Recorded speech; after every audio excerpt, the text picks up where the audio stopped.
유럽 증시는 혼조 양상을 보였지만 미국 증시는 상승세를 이어갔다, 이런 뉴스가 나왔습니다. 전체적으로 이제 유럽 증시에서는 브렉시트에 대한 불안감이 다시 한번 튀어나왔다, 이런 얘기가 나왔는데, 미국 증시에서는 뭐 그런 불안감 아랑곳하지 않고 이제 흘러가고 있다는 얘기가 되는 거고요.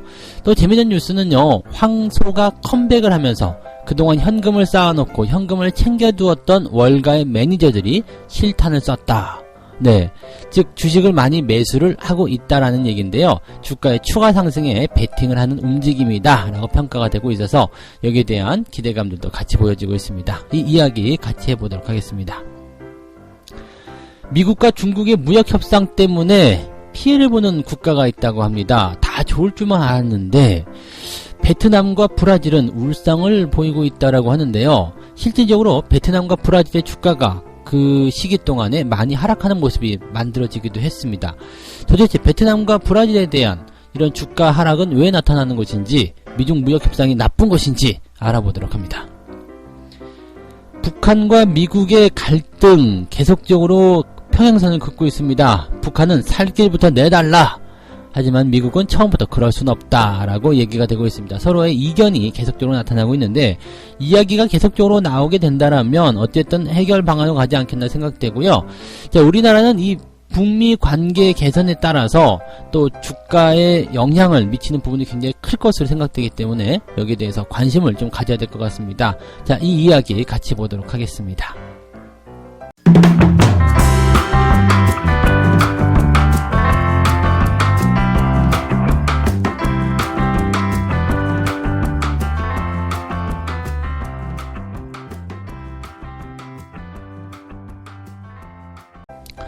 네, 반갑습니다. 오늘은 12월 18일 수요일입니다.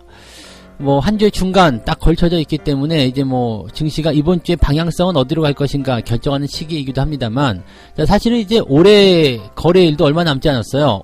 이번 주에 3일 남았고요. 다음 주에 4일, 그 다음에 12월 30 마지막 날이죠. 그렇게 되면 이제 올해 총 남아있는 거래일이 8일밖에 남지 않았다라고 보시면 될 것 같은데, 야, 정말 시간이 이렇게 빨리 가도 되는 것인가, 이 생각도 좀 들기도 하고요. 자, 어쨌건 시장에 이런 거래일이 많지 않다라는 것, 많이 남지 않았다라는 것은 지금 상승 분위기를 타고 있는 상태에서는 긍정적인 뉴스밖에 될 수 없습니다. 왜? 좋은 분위기가 형성될 수 있고 또 시간이 매우 촉박하다는 느낌을 줄 수 있거든요. 또 다음 주 말 정도 26일까지는 일단 배당주에 대한 투자가 확대될 수 있기 때문에 지금 현재처럼 이렇게 대형주라든지 그 다음에 배당을 많이 주는 종목들 위주로 외국인 매수가 또 들어올 수 있단 말이죠. 그래서 국내 증시에는 여러 가지 좋은 이야기들이 많이 포함되어 있지 않겠나 생각은 됩니다. 자, 그래서 이런 좋은 분위기를 또다시 한번 해결을 해보도록 하고요. 자, 지금 첫 번째 이야기부터 이야기해 드리도록 하겠습니다. 자, 첫 번째 이야기입니다. 유럽 증시는 약간 혼조세를 보였다. 그런데 미국 증시는 상승을 했다. 도대체 무슨 일이냐? 자, 유럽 증시에서는 이제 브렉시트에 대한 우려감이 다시 나왔다라고 합니다. 이 브렉시트는 근데 사실 좀 오래된 이야기잖아요. 그래서 이게 1월달 정도에 이제 다시 불거져 나올 것이다라는 전망을 좀 하긴 했었는데요. 다시 한번, 네, 영국의 이런 브렉시트 공포가 다시 되돌아왔다, 이렇게 되어 있습니다. 사실 이제 지난주였죠. 공화당, 영국의 보수당이 이제 집권을 하게 되면서 이제 선거에서 승리를 완전히 했죠. 완성을 했습니다. 그래서 총선에 대한 압승을 내세워서 내년도 말까지 브렉시트 완료 수단을 삼을 것이다. 근데 이 부분이 뭐냐면, 이 보리스 존슨 총리는 여러분 잘 알고 계시겠지만 노딜 브렉시트도 불사하자, 이런 식으로 나오는 굉장히 강경파입니다. 그러다 보니까 이 하드 브렉시트에 대한 불안감을 다시 한번 야기시켰다라는 얘기가 되는 거죠. 근데 사실은 이렇게 브렉시트에 대한 걱정을 계속 하면서도 이 보수당을 계속 집권할 수 있도록 만들어주는 이 부분 자체도 사실은 어떻게 보면 좀 문제 있지 않나 생각합니다. 그래서 영국 전체적으로 봤을 때는 이제 유럽을 떠나자라는 쪽에 이제 전체적인 의견이 모아지고 있는 것 같아요. 근데 영국이 약간 이기적이라고 할 수 있는 것은 떠나긴 떠나는데 혜택은 그대로 가지고 가고 그 다음에 제재는 받고 싶지 않고, 뭐 이런 식이기 때문에 서로 이제 이견이 있다라고 볼 수 있는 것 같아요. 유럽연합 같은 경우도 사실은 뭐 이런 부분들 다 알고 있겠죠. 알고 있는데 영국이 지금 나가지 않고 머물러 있으면 그래도 유럽연합으로서는 조금 더 도움이 되기 때문에 그렇게 붙잡고 있는 것 같고요. 그런 거 아니면 확 그냥 내쳤을 것 같아요. 근데 사실 이 영국의 브렉시트가 완전히 기정사실화 돼가지고 나가버린다라고 된다라면 사실 이 유럽연합이라는 부분 자체에서도 균열이 계속 생길 수밖에 없거든요.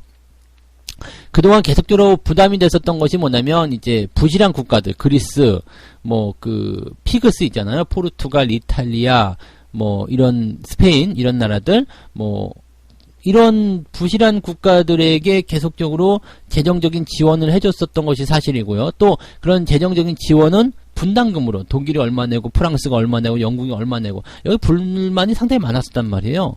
그 다음에 또 난민에 대한 문제, 받고 싶지 않다 하지만 유럽연합에 속해 있기 때문에 받았었다는 얘기잖아요. 그러니까 사실 이러한 부분들은 왜 유지가 됐었냐면 미국을 상대하기 위한 하나의 유럽 공동체 역할이었기 때문이었죠. 그래서 그냥 불편을 감내하고 이렇게 했었는데 필요 없다, 안 하겠다라고 해서 하나가 나가버려요. 그러면 이런 분위기 속에서 분담금이 굉장히 커지게 되고 부담감이 각 남아있는 국가들이 커지게 되겠죠. 그러면 얘들도 같이 힘들어지는 거거든요.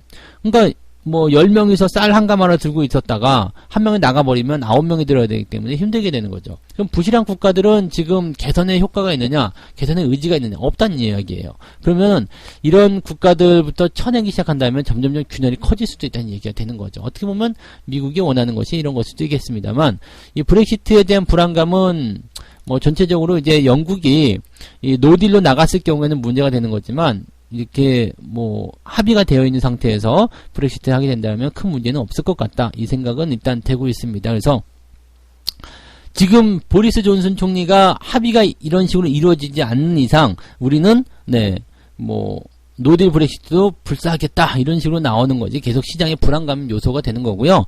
노딜이 되지 않는 이상은 시장에 영향은 없다 이렇게 보시면 되겠습니다. 그리고 일단 내년도의 문제이기 때문에 벌써부터 시장에 큰 영향을 줄 것 같지는 않고요.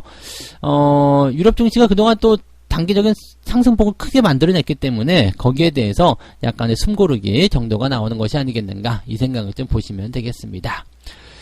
자, 그 다음에 미국 증시 같은 경우는 좋은 소식들이 계속 연달아서 나오고 있습니다. 어제는 이제 중국의 경제지표가 좋게 나왔는데, 오늘은 이제 미국의 경제지표가 좋게 나왔죠. 그래서, 11월 미국 산업생산이 전월 대비 1.1% 증가했다. 이것이 2017년도 10월 이후에 최대 증가폭이었다라고 얘기가 나오고 있고요. 제조업 생산도, 2달 연속 감소세를 보였었는데, 전월 대비 1.1%또 증가세를 보였다. 또 11월 신규 주택 착공 실적이 전월 대비 3.2%나 증가했다. 시장 전망치는 2% 증가했는데 이것을 크게 웃돌았다라고 얘기가 나왔고요. 주택 착공 허가 실적도요 1.4% 증가했다. 2007년도 이후에 최대 증가폭이었다라고 얘기가 되어 있습니다. 2007년도는 굉장히 의미가 있는 게 이 서브프라임 모기지 바로 전 단계, 그래서 증시가 굉장히 활황 단계였었고요. 주택 시장도 굉장히 활성화되어 있던 시기였습니다. 근데 이때 이후에 가장 최대 증가폭이라면 대단히 주목해볼 만한 내용이다 생각하실 수 있겠죠. 자, 그 다음에 재밌는 뉴스가 하나 더 나온 게요. 황소 컴백, 현금 챙기던 월가 매니저들 실탄 쏜다! 이런 얘기가 나왔습니다. 무슨 얘기냐면요. 이제 그동안 좀 시장이 불안정하다, 부담스럽다 이런 것 때문에 현금 비중을 확대하고 있었던 월가의 펀드 매니저들이 실탄을 공격적으로 쏘기 시작했다라고 얘기가 됩니다. 이게 뭐냐면 현금 비중을 대폭적으로 축소하고 주식을 사들이고 있다는 얘기거든요. 자, 이렇게 되면서 뉴욕 증시의 주요 지수가 사상 최고치를 갈아치우고 있다. 이게 이제 어느 정도 힘을 싣게 되는, 그래서 그런 거구나라는 어떤 이유가 만들어지게 된 거죠. 지금 현재 보면은 그 펀드 매니저들의 어떤 전체적인 비중, 월가 포트폴리오 비중 이런 것들 보게 되니까 4.2% 정도로 집계가 됐다고 합니다. 현금을 보유한 비중, 즉 펀드 매니저들이 현금을 보유한 비중이 4.2% 월가에서요. 이것은요 2013년도 5월 이후에 최저치에 해당한다. 즉 더 많이 가지고 있었는데 점점점 현금 비중이 줄어서 이제는 주식 쪽으로 많이 들어갔다는 얘기. 다시 얘기하면 주식 쪽에 96%가 들어가 있다고 보시면 되는 겁니다. 네. 그래서 지금 현재 시점을 본다라면 투자자들은 경기의 어떤 후퇴, 즉 하강 전망을 뭐 50% 이상으로 보는 것이 아니라 그 이하로 떨어지고 있다. 그래서 실질적으로 보면 경기가 개선적으로 될 것이다 라고 얘기를 하고 있는 부분입니다. 실제로 경기가 좋아질 것이다 생각하기 때문에 아마 투자를 더 많이 하고 있지 않나 생각되는데, 앞으로 이런 펀드 매니저들의 공격적인 투자 확대가 계속 진행이 된다라면 뉴욕 증시는 더 많이 상승하게 될 것이다. 그리고 이렇게 상승하면 상승할수록, 자, 대형주가 상승할수록 뭐가 늘어나죠? 대형주 쪽으로도 자금이 많이 들어가게 하겠습니다만 중소형주 쪽으로도 같이 자금 분산 효과가 일어나게 됩니다. 왜? 증시가 좋기 때문이죠. 그래서 위험자산 선호 현상이 더욱더 강해질 수 있기 때문에 미국뿐만이 아니라 전 세계적으로 좋은 효과가 만들어지게 될 것이다. 이 이야기를 보시면 되겠습니다. 2018년도와 이번에 나오는 미국의 증시 상승은 서로 다른 역할을 하고 있다라고 분명히 말씀드렸었죠. 그것은 지난 방송을 좀 뒤져보셔야 될 것 같긴 합니다만, 여러가지 조건들이 다르기 때문에 2018년도에 미국이 독주하던 상황과는 다르게 이번에 미국의 상승은 전 글로벌 시장을 같이 끌고 갈 수 있는 상황이다라고 봐주시면 되겠습니다. 자, 이렇게 해서 뭐 첫 번째 이야기는 좋은 소식 또 다시 이야기해드렸고요. 그 뉴욕의 브렉시트 같은 경우는 뭐 큰 걱정 안 하셔도 지금은 별 문제가 되지 않는 상황이다라고 말씀드릴 수 있었겠죠. 네, 두 번째 이야기 가도록 하겠습니다. 미중 무역 협상이 되면서 피해를 보는 국가가 있다라고 합니다. 오, 무슨 말이야? 네, 미국 무역 협상 되면 다 좋은 거 아니야? 이렇게 생각하실 것 같은데 그렇지 않다고 하네요. 무슨 얘기냐면 베트남과 브라질은 네, 오히려 주가가 하락을 했다라고 합니다. 미국과 중국이 서로 이제 협상을 하는 그 한 달여 시간 동안 베트남 지수는 오히려 5%나 하락을 했다고 합니다. 그래서 이 베트남하고 브라질은 도대체 왜 그러는 건데? 라고 지금 이야기가 나오고 있는데, 베트남 쪽은 지금 보면 실질적으로는 그 전 세계 불황을 타고 들어가면서 그 베트남에 대한 어떤 그 기대감들이 또 많이 고조가 됐었던 상황이죠. 또 중국에 대한 어떤 소비재에 대해서 관세를 올리게 되면은 중국산 제품들의 가격이 올라가게 되죠. 그러면 베트남이 또 상대적으로 가격이 좀 싸잖아요. 그래서 사실 중국에 대한 대안으로 베트남을 많이 선택했었고, 중국에서 공장 짐 싸가지고 베트남을 많이 들어가고 있었단 말이에요. 근데 이런 외국인 투자 자금들의 성격들이 다 그렇게 중국의 대안으로 들어왔었는데 미국이 중국에 대한 관세를 날려버렸어. 그렇게 되면 중국산 제품들에 대한 실질적인 그런 가격 경쟁력이 다시 부활할 수 있다는 얘기죠. 그러면 베트남에 대한 수요가 다시 감소할 수 있다라고 이 얘기가 되는 거죠. 그래서 지금 미중 무역 분쟁 때문에 베트남 쪽에서의 어떤 기대감이 계속 커졌었다라면 이번엔 미중 무역 분쟁이 해소가 되면서 오히려 베트남 쪽에는 악재가 되었다라고 되는 거죠. 그래서 베트남 쪽으로 어떤 대안적인 경제 순환고리가 끊어지는 것이다, 약해지는 것이다, 이렇게 얘기가 되고 있는 상태입니다. 자, 뭐 그렇다고 하더라도 이제 중국이 계속적으로 그동안 해왔었던 뭐 인건비의 상승이라든지 또는 이제 약간 좀 부당한 그런 그 외국 기업들에 대한 조치들, 이런 내용들이 베트남 쪽으로 이제 기업들의 등을 돌리게 좀 했었기 때문에 뭐 이런 기조들은 당분간 이어지지 않겠나 생각되고요. 하지만 이제 이러한 우려감들은 베트남 쪽에 들어가 있는 상태이다. 또 그리고 어떻게 보면 베트남이 그동안 단기적으로 상승을 많이 했기 때문에 오히려 이런 기간에 단기적 조정이 좀 들어가는 그런 부분들이 같이 맞물려 있지 않겠나라고 생각이 좀 되기도 합니다. 그래서 베트남의 성장은 일단은 무역 협상하고는 완전 다른 문제이기 때문에 뭐 이것을 또 연결지어서 생각하시기에는 또 좀 다른 부분이 있지 않겠나라고 보여집니다. 그래서 이런 그 베트남의 주가 하락에 대한 부분들은요, 일단 조금 더 꼼꼼하게 살펴봐야 되지 않겠나, 단순히 무역 협상 때문이다라고 보기엔 좀 어렵지 않겠나라고 생각이 듭니다. 자, 또 한 가지 본다라면 브라질이죠. 브라질도 지금 보면은 주가가 계속적으로 하락세를 보이고 있는데, 물론 이제 올해만 상승률이 27%나 올라왔기 때문에 브라질 지수도 굉장히 좋긴 좋습니다. 다만 이것은 이제 중국이 미국과의 관계가 나빠지면서 계속적으로 이제 콩 수출에 대한 부분들이 있단 말이에요. 그러니까 중국이 미국산 대두의 수입을 줄이면서 브라질의 콩을 막 수입하는 그런 부분들이 있었단 말이죠. 근데 지금 이렇게 되게 되면은요, 그 미국과 중국이 합의를 하게 되면서 브라질 콩 안 사고 이제 미국 콩을 사겠다, 이렇게 얘기가 나오게 되니까 브라질 전체 수출에서 대두가 작년 한 해 동안 차지했었던 비중이 12.8%, 1위를 차지했다고 하는데 이것이 확 줄어들 거다는 얘기죠. 즉 수출 자체가 줄어든다. 1위권에 있었던 대두 수출 자체가 줄어들게 되면 어떻게 될까요? 브라질의 경제도 같이 떨어질 수 있는 상태가 될 수 있겠다. 현재를 보게 되면 브라질 경제 성장에서 수출이 차지하는 비중이 10% 정도라고 합니다. 그러니까 미중 무역 협상이 잘 돼가지고 이 부분이 전체적으로 좀 브라질의 어떤 이런 무역과 관련된 경쟁력을 약화시켜버리게 된다면 증시에는 나쁜 영향을 주게 될 것이다. 이렇게 되는 거죠. 오히려 그러니까 미중 무역 협상을 통해 가지고 브라질 같은 경우는 경제가 좀 후퇴할 수 있는 그런 상황으로 떨어지고 있다. 이렇게 보시면 되겠네요. 브라질과 이 베트남 같은 경우는 미중이 서로 대립할 때 중국을 압박하는 부분에 대한 어떤 그 반사이익을 얻었다라면 이번 미중 무역 협상을 통해 가지고 오히려 피해를 보는 국가로 이제 반전이 되었다라고 판단을 해보시면 될 것 같습니다. 그동안 많이 올라왔기 때문에 단기적 조정이 나올 수도 있는 구간이지만 이런 부분들은 좀 참고를 해볼 필요가 있겠다 생각이 좀 들겠네요. 네. 자, 두 번째 이야기는 이렇게 이야기를 해드리고요. 그 다음에 세 번째 이야기, 북미 관계에 대한 이야기 해드리도록 하겠습니다.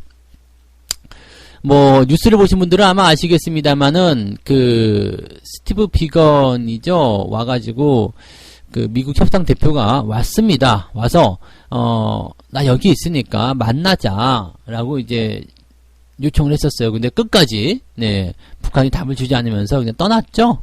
우리나라를 떠나서 일본으로 넘어갔는데 사실 여기에 대해서는 조금 답답합니다. 그냥 뭐 북한의 입장을 이해 못하는 것도 아니지만 미국이 조금 야속하기도 하고 또 이런 부분들을 좀 이제 초장에 확 휘어잡기 위한 어떤 부분이기 때문에 북한과 이런 미국 또 우리나라가 가운데에 끼어가지고 서로 간에 이제 불신들이 이렇게 드러나기 때문에 조금 이제 부담되지 않겠나 생각이 좀 드네요. 과거에 이제 하노이 회담으로 다시 들어가게 되면은요, 이 북한에서 이제 이야기한 내용은 이겁니다. 유엔 제재 결의 중에서 총 11건이 있습니다. 유엔 제재 결의가 11건이 있는데 이 중에서도 5건 2016년도부터 2017년도까지 채택된 5건 이 중에서도 이제 민수경제, 그 다음에 인민생활에 지장을 주는 항목들 먼저 해제하라 이런 얘기가 좀 나왔었어요. 근데 요 얘기 이후에는 그냥 뭐라 그럴까요? 그냥 이게 협상이 되지 않으면서 그냥 협상이 결렬이 됐거든요. 사실 여기에 대한 부분은 약간 좀 풀어줘도 괜찮은 부분이거든요. 왜냐면 뭐 석탄에 대한 수입, 물론 뭐 이런 것들을 가지고서 뻘짓을 한다 이렇게 되면은 또 문제가 되겠습니다만 이런 것들을 일단은 제재를 풀어주고 나서 이행하지 않으면 다시 제재를 가하겠다라든지 이런 것도 괜찮을 텐데 너무 좀 이제 빅딜로만 가려고 했었던 것이 아닌가 생각도 좀 들어요. 어쨌든 뭐 해외 쪽으로 하는 인력에 대한 파견이라든지 또는 이런 뭐 석탄 뭐 이런 것들 민간 경제에 필요한 이런 내용들 직접 영향을 주는 것들에 대한 제재를 좀 풀어달라 얘기했는데 이거 자체가 되지 않았었죠. 그래서 북한 같은 경우는 열받는다. 제재 해제하지 마라. 우리도 자력적으로 뭐 핵개발 다시 하고 그 다음에 경제적인 부분들은 자력갱생하겠다라고 얘기를 했었습니다. 근데 이것은 그냥 뭐 그냥 우리가 이렇게 하겠다라는 얘기 부분이었는데 이게 장기간으로 제재가 되면서 그냥 여기에 또 적응을 해버렸어요. 북한도 우리나라 사람이라면 한국 사람이죠. 한국. 그러니까 같은 민족이잖아요. 그렇기 때문에 저력이 있단 말이죠. 그러니까 제재가 적용되면서 오히려 그런 시장의 활성화라든지 또 일부 외국산에 의존했었던 그런 제품들은 국산에 성공을 하게 되고요. 얼마 전에 보니까 북한에서 직접 자기 기술로 만든 스마트폰 이런 것도 나오기 시작했더라고요. 그러니까 사실 이런 것들이 이제 북한이 제재에 아주 연연해하지 않고 그 협박에 그냥 적응해버리게 만드는 그러한 내용이 좀 됐었죠. 그러니까 미국 같은 경우는 중국하고 러시아가 너무 제재를 헐겁게 해가지고 북한을 봐주는 것 아니냐, 이거 문제다라고 이야기하고는 있습니다만, 뭐 북한과 이 중국 러시아 관계는 원래부터가 뭐 끈끈했었던 부분들이고요. 근데 이 중국과 러시아도 얼마 전에 유엔 안보리에서 이제 북한에 제재를 가하겠다 뭐 이런 식으로 얘기가 좀 나왔었잖아요. 그러니까 실질적으로 보면은 그냥 북한이 자력갱생을 계속 하고 있는 상태다라고 보시면 되겠죠. 그러니까 제재에 대한 부분들이 계속 이렇게 묶어놓고만 간다고 해서 해답이 될 수도 없다라고 되어지는 거죠. 그래서 늘 말씀드리는 부분이지만 그냥 단계적인 어떤 해결, 즉 북한이 나 이런 단계를 조치할 테니까 너희들이 제재를 이만큼 풀어줘라. 또 미국도 이만큼 제재 풀어줄 테니까 너희들 이만큼 들어와라. 이런 식으로 조건부를 계속 타결해 나가는 것이 지금으로 보면 가장 현실적이고 가장 맞는 이야기다라고 보시면 되는 거죠. 그래서 북한이 지금 미국 측에게 계속적으로 이야기하고 있는 거죠. 야, 너희들이 할 수 있는 새로운 어떤 조치안을 가지고 와라.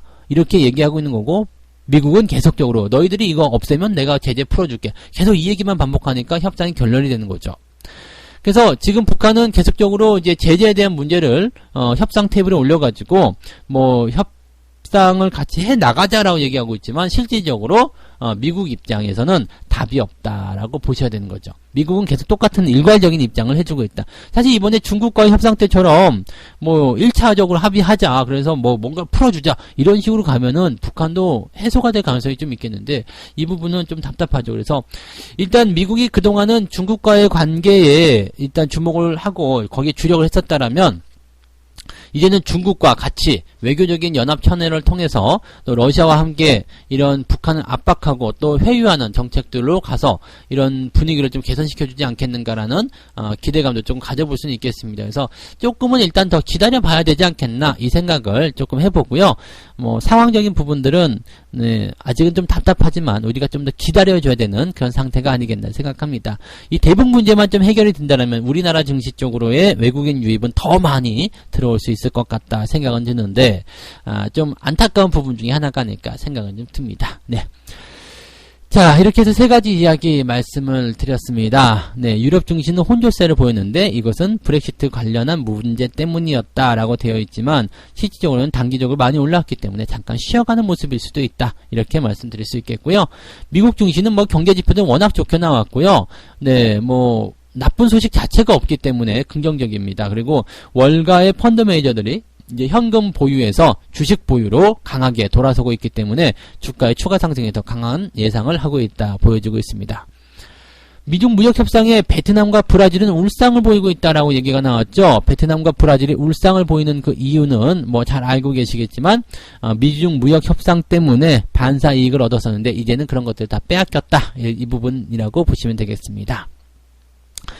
또 이제 북한과 미국의 관계 속에서는 북한은 일단 제재를 먼저 풀어라. 그 다음에 미국은 처음부터 그럴 수는 없다라고 서로 대치 관계에 있기 때문에 답답한데 단계적으로 좀 해결하면서 조금씩 주고받는 그런 형태로 가면 좋지 않을까 이 생각이 좀 든다. 그 다음에 좀 안타까운 부분들이 있다 정도로 우리가 이야기를 이어나가시면 될 것 같습니다. 네. 자, 이렇게 오늘 세 가지 이야기 말씀드리고요. 네, 책 한 곡지 읽고 마무리하도록 하겠습니다.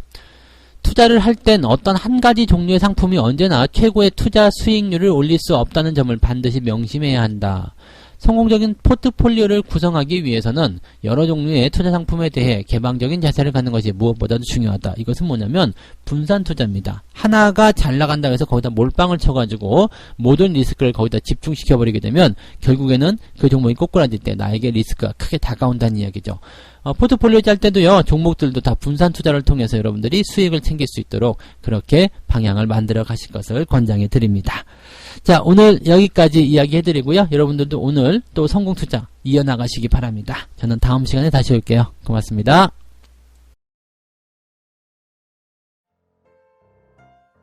본 방송에서 제공되는 모든 정보는 투자 판단의 참고 자료이며 투자의 최종 책임은 본 방송을 이용하는 본인에게 있습니다.